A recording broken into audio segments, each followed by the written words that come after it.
Halo Sobat Cerita, hari ini Mimin mau ceritain tentang film World War Z nih. Film ini bercerita tentang zombie-zombian gitu Sobat.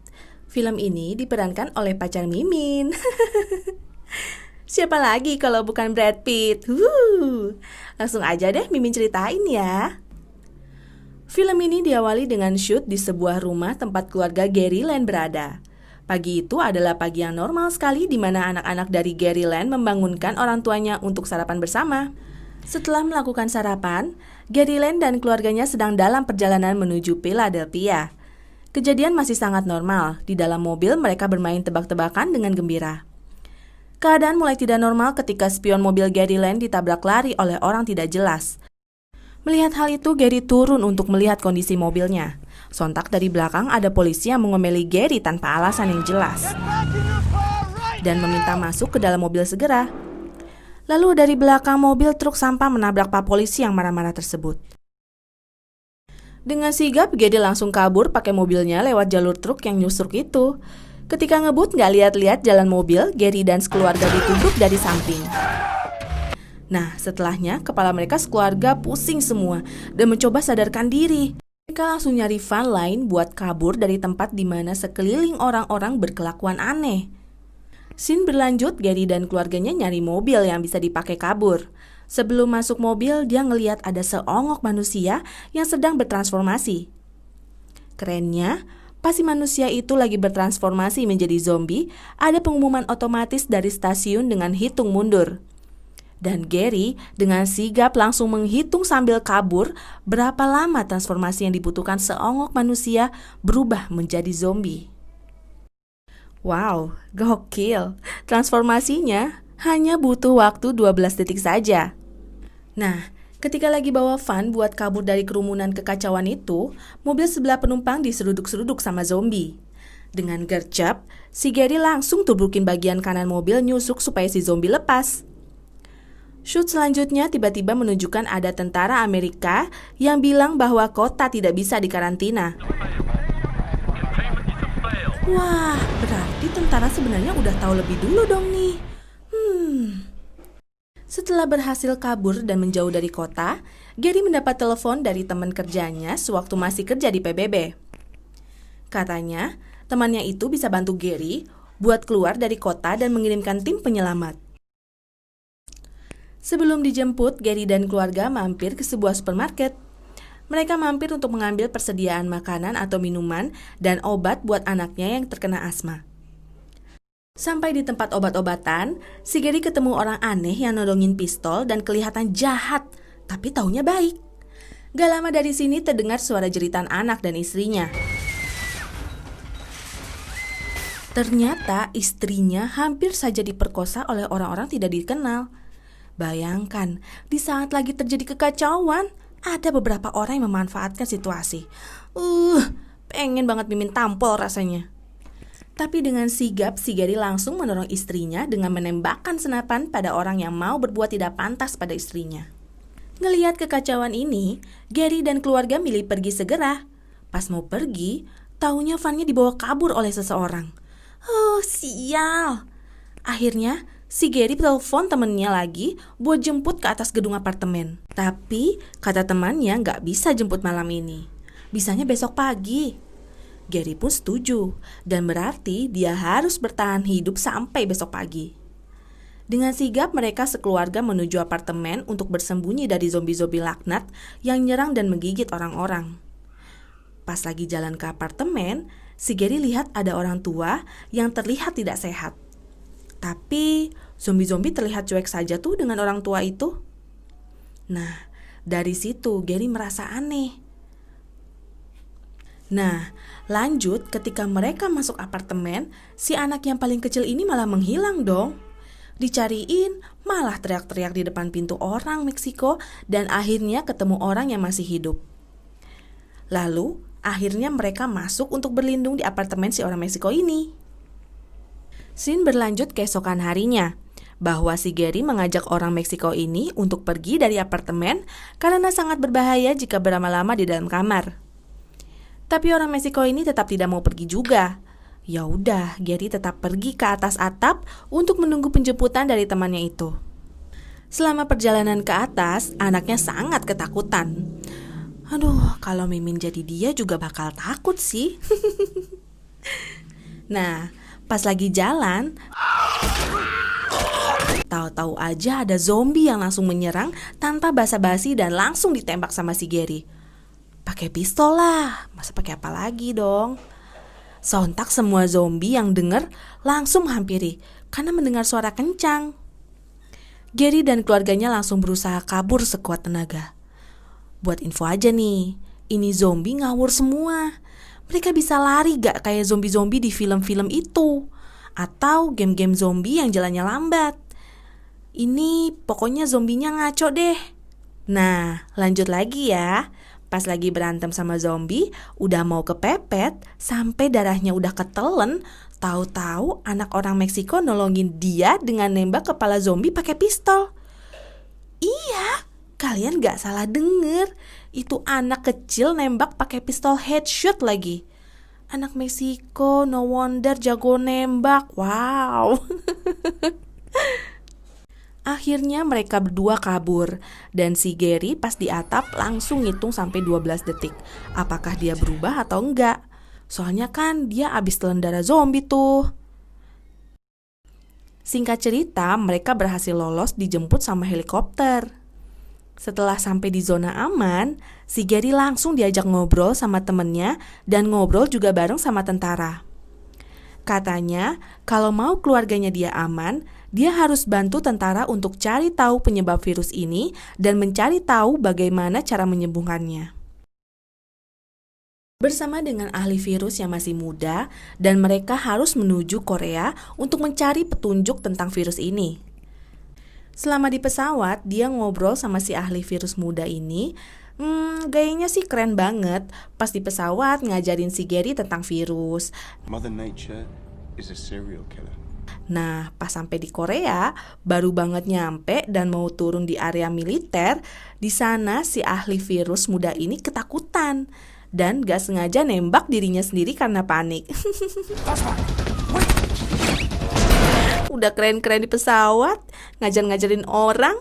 Duh, ampun Bang Jago. Akhirnya mereka sampai di pangkalan militer di Korea dan ketemu sama agen CIA yang ngirim pesan tentang zombie, yang katanya ternyata virus ini gak bisa disembuhkan dan cuma Israel doang yang berhasil menang melawan zombie ini.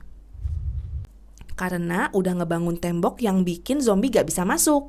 Lalu Gary disuruh ketemu dengan orang di Israel yang namanya Jürgen von Braun. Jürgen von Braun. Sesampainya di Israel, si Gary langsung bertemu dengan Jürgen von Braun dan mengajak ngobrol. Ternyata si Jürgen ini keren banget. Dia adalah orang yang harus menjalankan tugas yang paling mustahil. Dia bertugas sebagai orang ke-10 untuk melawan semua argumentasi 9 orang pemimpin lainnya yang memiliki kesimpulan yang sama. Jadi, dia ini gimana caranya harus bisa membuat 9 orang ini ikutin pemikiran dia dan dia bertugas gak boleh sama. Atau harus menentang 9 orang ini, entah gimana caranya. Keren banget ya, kayak mustahil gitu. Nah, untuk kejadian ini, dia berhasil meyakinkan 9 orang pemimpin lainnya untuk membuat pertahanan tembok menghindari dari luar karena ada virus zombie yang mengerikan. Gak lama dari si Jürgen cerita bahwa dia berhasil meyakinkan si 9 orang itu, tahu-tahu zombie dari luar berhasil manjat tembok gara-gara sekelompok orang di dalam tembok bernyanyi-nyanyi pakai sound system. Wah, udah kayak mau konser aja nih. Kengerian pun terjadi begitu zombinya berhasil memanjat. Ini zombie kayak tadi Mimin ceritain ya, barbar semua. Zombinya tuh gak masuk akal gitu loh. Beda sama zombie-zombie di film atau game-game itu. Dalam sekejap aja, hampir seluruh kota Yerusalem ini hancur diserang sama zombie-zombie barbar ini. Nah, saat sedang berlari, Gary ngeliat ada anak kecil yang tidak diserang sama zombie-zombie ini. Dia ngerasa aneh, karena zombie ini kok bisa cuek sama si anak kecil ini. Lanjut ceritanya, Ketika pas lagi perlarian, si Gary yang dikawal sama cewek tentara tiba-tiba tangannya digigit sama zombie. Dengan sigap, Gary langsung potong tangan si cewek tentara ini dan hitung sampai 12 detik. Sambil ngeliat apa si cewek ini berubah jadi zombie apa enggak. Ternyata dengan memotong pergelangan tangannya berhasil tidak membuat virus itu menyebar. Akhirnya mereka berencana balik lagi ke pesawat, tapi ternyata pesawatnya udah pergi duluan. Ternyata si Gary ditinggal guys sama temen-temennya. Nah, akhirnya mereka ngebajak pesawat komersial yang emang mau lepas landas. Dan untungnya diizinkan. Karena si Gary ditemenin sama tentara yang nodong ke pilot pakai pistol. Baru ngerasa bisa santai di pesawat sambil mengobati tangan si cewek, tiba-tiba dari area belakang pesawat ada kerusuhan. Ternyata ada satu zombie nyelip di WC dan nyerang langsung ke semua penumpang di belakang. Dan memang, si Gary ini gercep banget otaknya. Dia langsung ambil semua tas buat bikin pembatas antara area belakang sama area depan gitu. Cuma emang dasar sial. Ada satu orang yang menaruh tas malah jatuh dan bikin zombie malah jadi nengok ke area depan.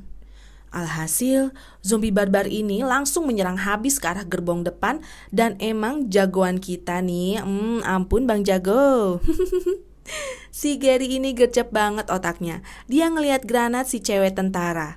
Dia punya ide untuk langsung melempar granat itu dan ngebuat semua zombie-zombie pada keluar pesawat. Ya, cuman memang jadinya pesawatnya jatuh. Tapi emang dasar Bang Jago. Lagi-lagi Gary dan si cewek tentara ini selamat dari pesawat jatuh. Tapi kondisinya udah gak baik guys. Karena si Gary ketusuk sesuatu di perut dan si cewek tangannya hilang satu gara-gara dipotong sama Gary sebelumnya. Dan dia ngelihat itu pesawat udah hancur, lebur. Hanya tersisa mereka berdua saja. Sampai di darat mereka langsung jalan-jalan menuju kota dan nyari laboratorium terdekat. Singkat cerita, sampailah mereka di depan laboratorium dan si Gary udah gak kuat lagi, lalu pingsan. Begitu bangun dari pingsannya, si Gary ditanya-tanya sama orang laboratorium. Dia nyeritain bahwa dia dari PBB untuk mencari tahu tentang virus ini. Oh iya, tadi ke skip nih, pas di pesawat, dia mikir kenapa anak kecil dan bapak-bapak itu dicuekin ya sama si zombie-zombie barbar. Si Abang Jago berkesimpulan nih bahwa anak kecil dan bapak-bapak itu sakit dan si zombie ini gak mau kalau sama orang sakit. Jadi dia maunya sama orang sehat nih guys. Makanya dia minta orang lab buat cariin virus yang mematikan tapi udah ada obatnya jadi orang bisa sembuh. Tujuannya buat kamuflase, buat kabur dari zombie sambil mengumpuli tenaga dalam buat melawan mereka semua. Nah, cuma ada satu persoalan. Virus-virus sampelnya ada di gedung sebelah yang diisi sama zombie barbar. Aduh, sial banget emang ini sih. Akhirnya mereka memutuskan untuk mengambil virus-virus itu ke gedung sebelah. Si Gary dan si cewek ditemenin sama pemimpin lab karena dia yang tahu tempat penyimpanan virusnya. Mereka jalan pelan-pelan banget, biar gak bikin suara. Karena si zombie ini sensitif sekali dengan suara dan penglihatan orang. Dasar memang sial ya. Emang sih Bang Jago, pas lagi pelan-pelan jalan si pemimpin lab gak sengaja linggis yang dia bawa kepentok sama meja. Ya jadinya langsung berisik. Zombie barbar ini langsung kegirangan ngejar-ngejar mereka semua. Emang dasar insting Bang Jago. Si Gary langsung ambil inisiatif jadi korban buat dikejar sama zombie dan biarin si cewek dan pemimpin lab buat ke tempat penyimpanan virus duluan. Dan di sini si Gary yang lagi terluka harus berhadapan one by one sama zombie. Dan lagi-lagi Bang Jago menang. Sementara itu si cewek dan pemimpin lab udah ditolongin bukannya ke tempat penyimpanan virus, malah balik lagi ke gedung sebelah buat menyelamatkan diri. Jadilah si Gary yang sendiri di gedung itu bersama dengan semua zombie-zombie. Tapi hebatnya si Gary malah nyasar ke tempat penyimpanan virus. Nah, adegan di sini dramanya keren sih. Si Gary harus membuktikan teorinya dia. Jadi dia harus menyuntikkan virus-virus itu ke badannya dia sendiri, yang mana dia nggak tahu itu virus apaan yang dia suntikan. Makanya sebelum dia suntikin, dia tulis tulisan di CCTV buat bilangin orang di gedung sebelah kasih tahu kalau dia mencintai keluarganya. Mimin jadi sedih. Gak pakai lama, Bang Jago kita ini langsung nyuntikin virusnya dan diam beberapa saat sambil deg-degan. Karena dia sendiri gak tahu teori doi ini bener apa enggak kan. Setelah merasa mantap nih, Gary akhirnya memberanikan diri buat buka pintu yang dimana di seberang pintu udah ada zombie yang lagi melototin dia. Sambil nafsu pengen gigit.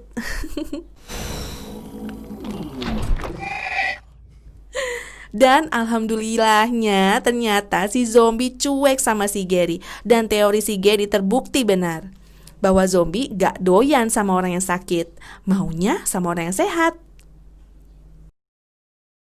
Setelah tahu bahwa teorinya berhasil, orang-orang di gedung sebelah yang nonton dari CCTV pun kegirangan bahwa itu terbukti benar. Dan si Gary dengan santai berjalan sambil minum Pepsi. Dengan yakin dia menghampiri zombie-zombie tersebut, tapi zombie-zombie itu sudah tidak menghiraukan Gary lagi. Gak lama dari situ, scene berlanjut ke berita-berita yang menceritakan bahwa PBB telah berhasil membuat obat penangkal zombie yang mana itu adalah virus yang udah ada obatnya, yang membuat zombie gak doyan. Dan setelah itu orang-orang berani melawan zombie karena zombie kan udah gak peduli dengan orang-orang. Dan mayat-mayat zombie semua dibakar. Wah, serem banget deh, mayat bertumpuk-tumpuk kayak gunung. Scene berlanjut ke Gary nyamperin keluarganya di sebuah zona aman di tengah pulau gitu, dan akhirnya manusia berhasil menang melawan zombie-zombie itu dengan kamuflase virus yang disuntikan di badan. Ya, tapi nggak tahu menang atau nggak juga sih, karena sebenarnya World War Z ini rencananya dibuat 2 sequel. Cuma entah kenapa WWZ 2 ini di cancel syutingnya dan akhirnya dibuat tamat begini aja. Rasanya sih kentang banget memang. Padahal ini menurut Mimin adalah salah satu film zombie terbaik yang pernah dibuat. Nah, kalau menurut kalian gimana? Misalkan coronavirus berubah jadi virus kayak di WWZ ini. Kira-kira apa yang akan kalian lakukan untuk bertahan hidup? Tulis di kolom komentar ya guys. Jangan lupa untuk like video ini dan juga subscribe ya guys. Sampai ketemu di video jalan cerita selanjutnya. See you next video sobat. Bye-bye.